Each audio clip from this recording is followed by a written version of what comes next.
Hello, I'm Tom Pickerell from the World Resources Institute, and this is Grimsby, a town in eastern England that's dominated by its relationship with the sea. In 1970, over 400 fishing boats sailed out of Grimsby, but now there are just a handful left. This dramatic decline reflects a mix of ecological, economic, and regulatory factors, including the decline of fish stocks thanks to overfishing. Worldwide, a quarter of the population lives in coastal areas and depend upon the ocean for income, nutrition, and cultural connections.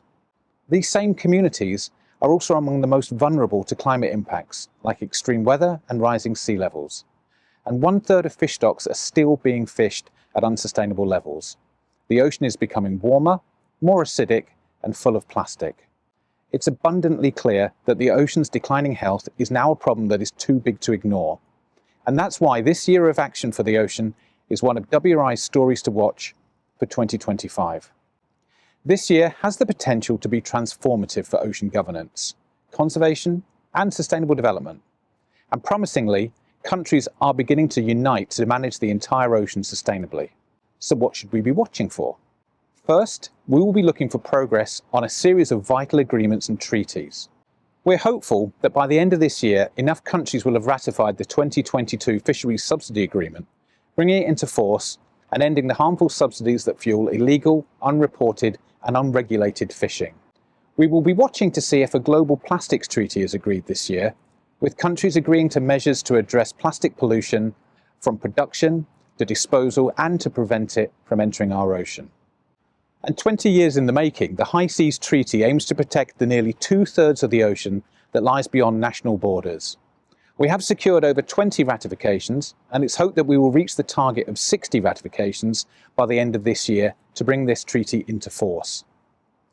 These multilateral processes are important but can take years to enter into force, and that's why it's crucial that governments must act now to sustainably manage all of their own national waters, and these make up around 39% of the entire ocean.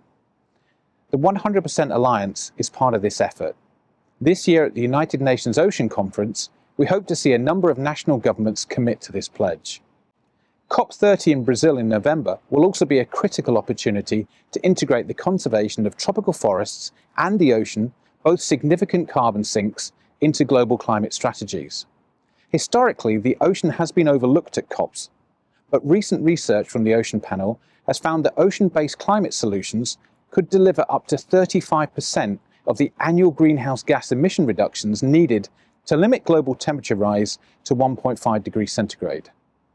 We want to see ambitious nationally determined contributions, or NDCs, that incorporate ocean-based climate solutions.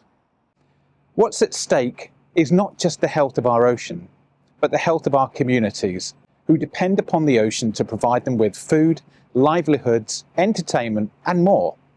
That's why this is a critical year of action for the ocean, and this is why it's one of WRI's stories to watch for 2025.